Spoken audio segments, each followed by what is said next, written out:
Luke Donald is with us now at the 107th PGA Championship. Luke, a nice 67 for you here on day one. How would you summarize your performance? Yeah, obviously very pleased with the score. Bogey-free in a major. Someone just told me it was the lowest first round in a major I've had since 2004 or something. So, obviously I've been trending with all the miscuts coming into this week. No, it was a pleasant surprise. I got off to a really nice, steady start. I hit a bunch of fairways on the front nine, which always makes me feel good about my game. I didn't hit a ton of greens today, but my putter was really good. The greens, not surprisingly, but they were infinitely quicker this morning, first group out, than they were the last few days. But I adjusted very well to them and made a lot of good, solid putts out there. That's great. Thanks. We'll take some questions, starting over on mic 5 and then 7. What's it like to go through a press conference like yesterday when question after question's about Jon Rahm's game or Liv Player's game or anybody's game but your game? Well, that's what I signed up to. As I said, I'm here only because I'm captain of the European Ryder Cup team. I wouldn't be in this field otherwise. It's a nice invitation and a perk that the Ryder Cup captain gets. So I understand that. I understand that my game isn't where it used to be, and that is the focus. So it really doesn't bother me one bit. 7. Hi, Luke. Yeah, I want to know how much fun you were having out there on the course today, and what's it like maintaining a healthy balance between keeping an eye on potential Ryder Cup players and, of course, your own game as well, which is looking really good at the moment. Well, it's always fun, bogey-free in a major championship on a course that you wouldn't have thought would be ideal for me. It was. It was nice to.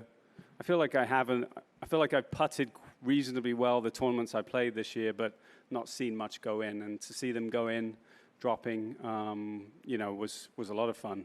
But the balancing thing, I don't find it. I found it more tricky the first go around for the captaincy for Rome. Had less time to prepare for that captaincy. This time I've had longer time, and obviously second go around I'm sort of familiar with what's going on and what I need to do and the time frames and all that stuff. So I've been able to balance it quite well. It's been nice to play a minimized schedule. I still love competing. I love being a competitor. But still giving myself plenty of time to be prepared for New York. Mic 6, please. Hey, Luke. I'm not sure if you checked the leaderboard, but Keegan's 3 under. You guys turning this into your own little Ryder Cup preview duel here? If it's tied 14-14, is that what you're talking? We play off? It might be. I'll grab the trophy and go back to Europe. But Keegan's... he's top 20 player in the world. He can have one good week out here, win, which he's very capable of, and he's absolutely in the conversation of being a playing captain. I don't think that's quite in my future, but Keegan's. We live very close together. I see where he practices, and he practices very hard. So he's still one of the top players in the world. Go down here to mics 1, then 2. Hey, Luke. A bit of a nuts and bolts question here, but when you're approaching a green, knowing there's a good chance that you may miss it and have a chip, how are you setting yourself up to have a good chip upcoming and trying to get up and down on some of these holes? Well, I think in terms of this course, the greens are, as I said, they got quite quick today, much quicker than they were, and they have a lot of slope. So, where your aim points from the fairway. It depends if you're attacking it from the fairway or the rough. But, if you're out of position, then you're really trying to put yourself into a place where you feel like you can get up and down. More so here than you would most places because of the severity of the greens. So I think I did a good job of that. I just kept it sort of where the up and downs were very manageable. But, if you're in the fairway, then you're just trying to make pretty good aggressive swings to the right sides of the holes. It's like a follow-up, what in your mind is a manageable up and down? How would you define that, and how are you chasing those? Well, one that's I was disappointed on 18 to hit it in the right bunker. To be honest, I thought that was the bad miss, but it wasn't quite as bad as I thought. I had a little bit of breeze into me, but I still needed a whole 8-9 footer for par. So you're not trying to think too much over the ball on your second shots about, I just don't want to be here. You're trying to be as specific as what you're trying to do and where you're trying to hit it.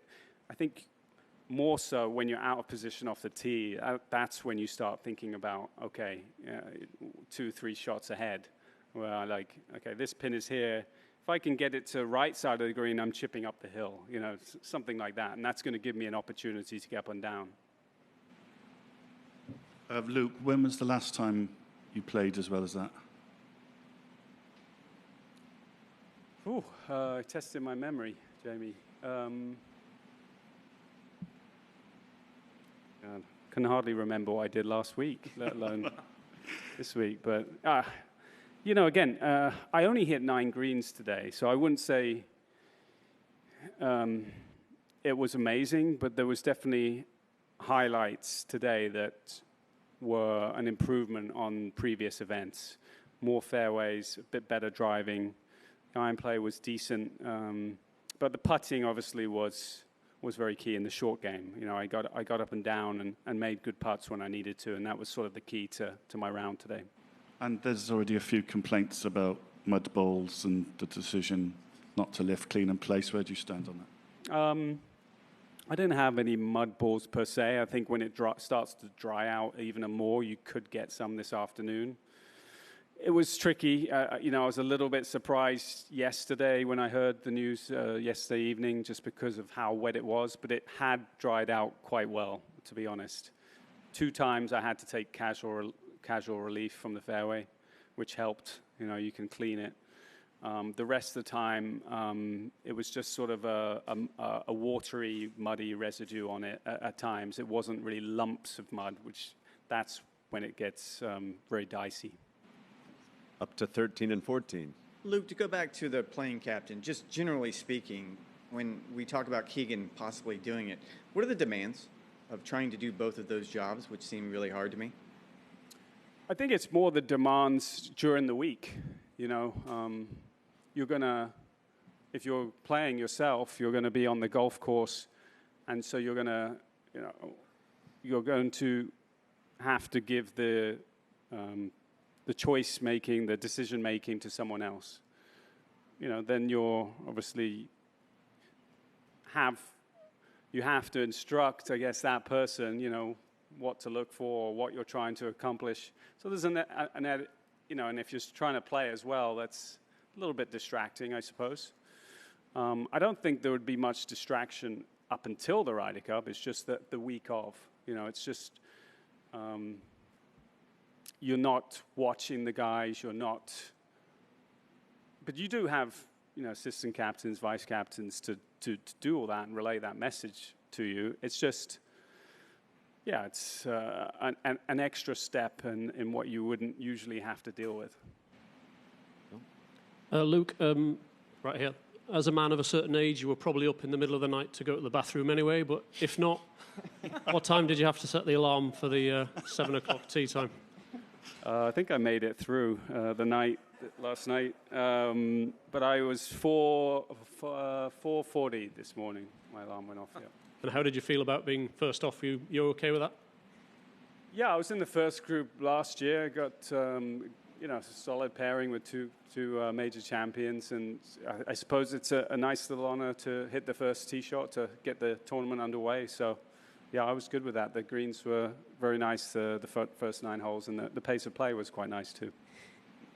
And we'll wrap it up right here on 3.